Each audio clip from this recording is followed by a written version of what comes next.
बिस्मिल्लाहिर्रहमानिर्रहीम। अस्सलाम वालेकुम मेरे मुसलमान भाइयों बहनों बेटियों बेटों बुज़ुर्गों दोस्तों। आज मैं ये दूसरी किस्त अर्ज़ कर रहा हूँ आपको कि ईद उल फ़ितर है कल, और ये दिन जो है ये हमने अल्लाह ताला की शुक्रगुज़ारी में गुजारना है। तो जब हम ईद के लिए जाएंगे ना, तो हदीस पाक के मुताबिक कि हम गुनाहों के जिसको पंजाबी में कहते हैं पंडे लेके जाएंगे, गुनाहों के पहाड़ लेके हम जा रहे होंगे।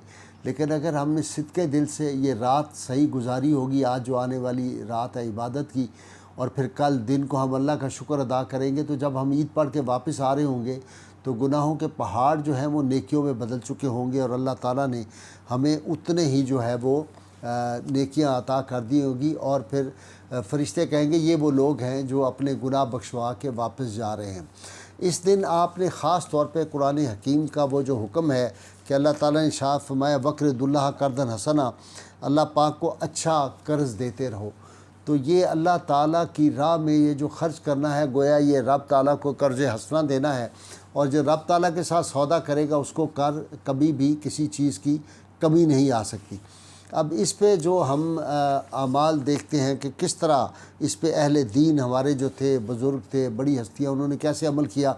सैयदा आयशा सिद्दीक़ा तय्यबा ताहिरा उम्मुल मोमिनीन के पास एक फ़कीर आया, और आप रोज़ा से थी, घर में एक रोटी के सिवा कुछ ना था, चूँकि आपका मुँह मुबारक था, सब कुछ राह खुदा में लौटा देती थी।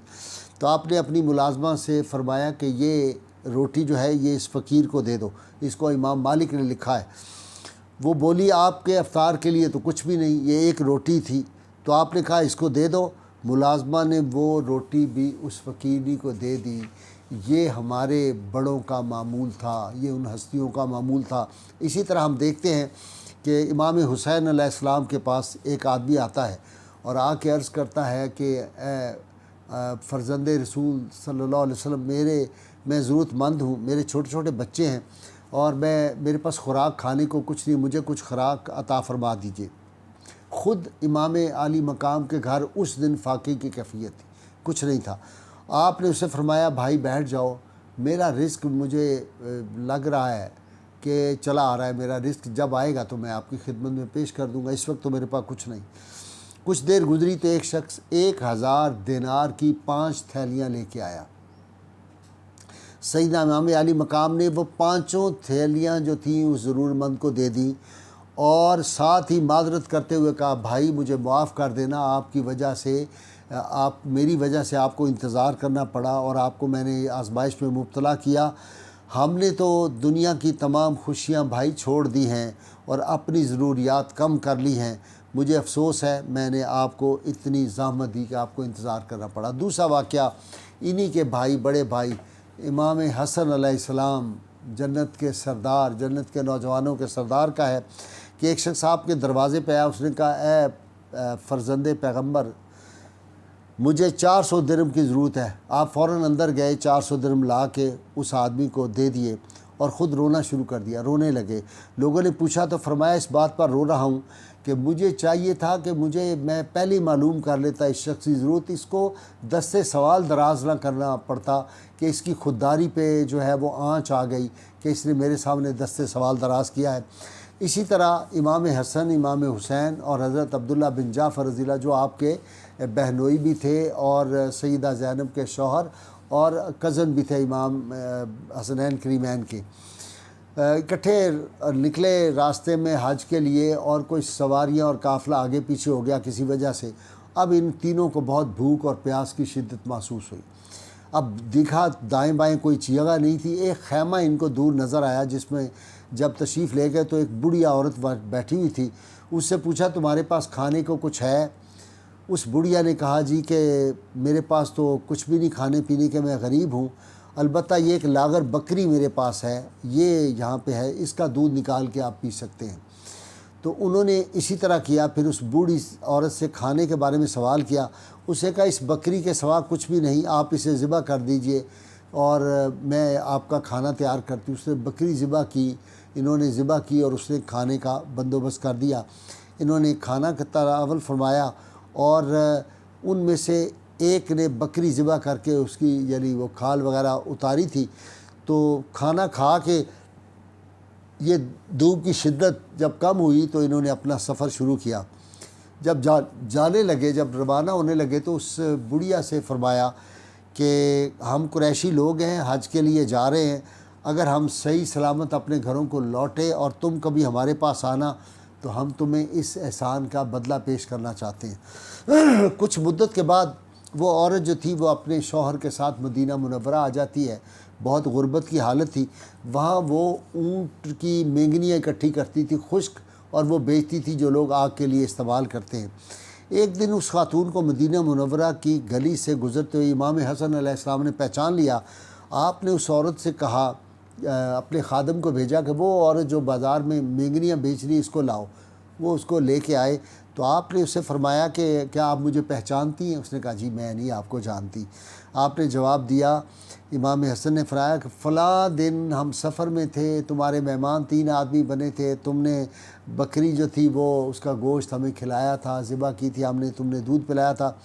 اس بوڑھی عورت نے کہا میرے ماں باپ آپ پر قربان ہوں، کیا آپ وہی ہیں؟ یقیناً وہی ہیں۔ انہوں نے فرمایا کہ ہاں میں وہی ہوں۔ اس پر سیدنا امام حسن علیہ السلام نے 1000 بکریاں اور 1000 دینار اس عورت کو پیش کیے، اور پھر امام حسین علیہ السلام کے پاس اس کو بھیج دیا اور ساتھ بتایا کہ یہ وہی عورت ہے۔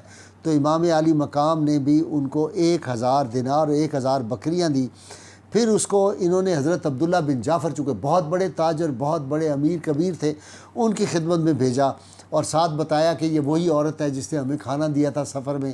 تو حضرت عبداللہ بن جعفر رضی اللہ تعالیٰ عنہ نے 2000 بکریاں اور 2000 دینار عطا فرمائے، اور وہ بوڑھی عورت جو تھی وہ 4000 بکریاں 4000 دینار لے کر بہت امیر ہو کے اپنے خامد کے ساتھ خوشی خوشی لوٹ گئی۔ یہاں ایک بات میں نے جو آپ کو بتانی تھی، امام حسین کے پاس جب وہ گئی نا رضی اللہ تعالیٰ، امام حسین علیہ السلام کے پاس، تو انہوں نے 1000 بکری اور 1000 دینار دے کے فرمایا کہ اصل میں تمہیں زیادہ دیتا، لیکن میرے بھائی امام حسن نے چونکہ 1000 درہم اور 1000 بکری دی تھی تو میں اپنے بھائی سے سبقت نہیں چاہتا، بڑے بھائی کا مجھے یہ احترام ہے، اس لیے میں تمہیں اتنا ہی دیتا ہوں۔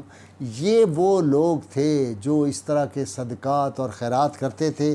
تو پھر آج ہمیں اس بات کا خیال رکھنا چاہیے۔ آپ دیکھیں نا، کچھ بھی نہ پاس ہو، جو تھے حضرت معروف کرخی رحمۃ اللہ علیہ، آپ نے دیکھا کہ کچھ بچے غریبوں کے کھیل رہے ہیں اور وہ جو تھے وہ گٹھلیاں اکٹھی، تو آپ نے ان کو روک دیا اور آپ نے خود جو کھجوریں گری تھی اکٹھی کر رہے تھے، تو اتنے میں حضرت سری سکتی رحمۃ اللہ جو آپ کے مرید تھے اور جنید بغدادی کے ماموں، وہ وہاں آئے۔ انہوں نے کہا حضرت آپ کیا کر رہے ہیں، عید کے روز یہ کر رہے ہیں؟ کہ یہ غریب بچے ہیں تو ان کے کھلونوں کے لیے ان کو چاہیے تھا، وہ یہ گٹھلیاں اکٹھی کر رہے تھے، میں کھجوریں اتار رہا ہوں کہ میں یہ بیچ کے اور ان کے کھلونوں کا انہوں نے کہا حضرت آپ چلے جائیں، ہم ان بچوں کے لیے بندوبست کر دیتے ہیں۔ تو حضرت سری سکتی رحمۃ اللہ علیہ نے وہ کھجوریں جو گری ہوئی تھی وہ ساری اکٹھی کی، اور وہ کھجوریں اکٹھی کر کے اور اس کے بدلے میں ان بچوں کو جا کے کھلونے لے کے دیے۔ آپ نے فرمایا کہ ان کا دل خوش ہو جائے گا تو اللہ کریم خوش ہو جائے گا، یہ اللہ کی مخلوق ہے۔